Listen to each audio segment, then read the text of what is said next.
Mike, this is amazing. Where'd this come from? Where'd you find this? This came out of a small town outside of Atlanta. It was a guy named Bino. His father was an Indian dealer. They were the largest Indian dealer in the South. And as you can see, I mean, you know exactly what this is. This is a cutaway motor. This isn't something that they made a lot of.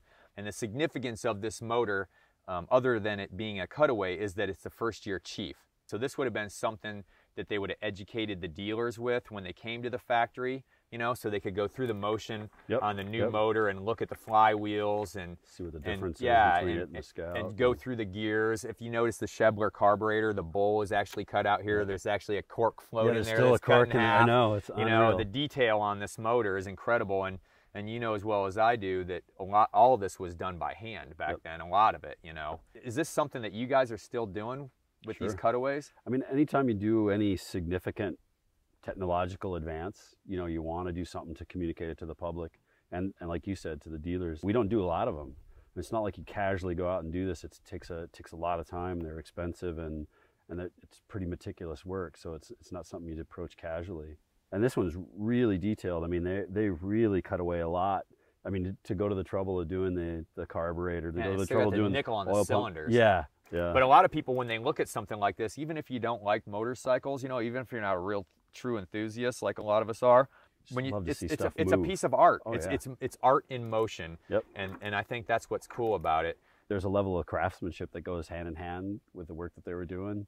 And yeah, it's super inspiring. You see something like this and you see all the love that went into it. You know, I can just read the love right out of it. So Mike, what about this? What can you tell me about that? This is what a lot is commonly referred to as a soup can carburetor. It's a Hedstrom improved carburetor, and this was one of the biggest advancements, I think, in the motorcycle industry right off the bat, that Hedstrom was able to create a variable speed carburetor right out of the gate. I mean, carburetors before this were really just mixers. Yeah, just you know, open it up. Yeah, so this was actually something that you could adjust the amount of air speed and airflow when you were going down the road, you know. So this was an huge advancement for Indian in the time period. And if you think about... Well, just for motorcycles in general. Oh, everything. Yeah. You know, but Indian carved out all that stuff. I mean, if you think about like 1913, first in rear suspension, you know, sprung frame. 1914, first in electric lights. First in electric starter, you know. I mean, first V-twin Indian. You guys have really written the chapter, and the history with the company is incredible to me. And like 1912, fastest motorcycle in the world and the biggest motorcycle company in the world. So when I find something like this, I'm just like, you know, this is a piece of history. So what about, what's all this? What else we got? This is a toolkit from an Indian. A lot of the wrenches that you're going to find back in the day, they're actually going to say Indian-motoripyörä company on them. Yeah. You know, even that wrench right there is a collectible. These goggles, you know, this speaks to the board track, the wrecking crew, the overhead valve stuff.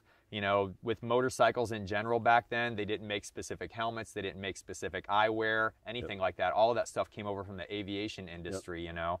So when you see something like this, these aviator goggles, I think motorcycle. What do you think about this? That's a great piece. This is a dirt track rider, metal shoe. This is the foot they're going to be dragging through the corners. You know, something like this obviously speaks to racing, but to me, it speaks to the culture and the lifestyle as well.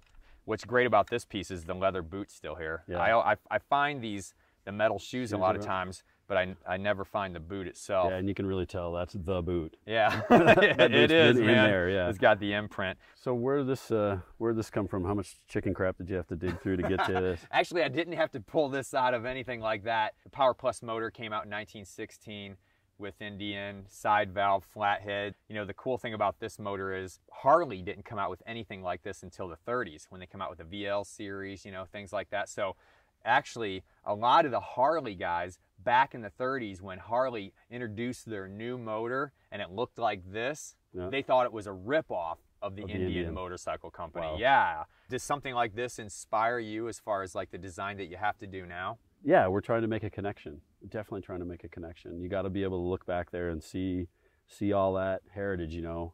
People look at you and see your dad, right? I mean, that's what I want. You're you.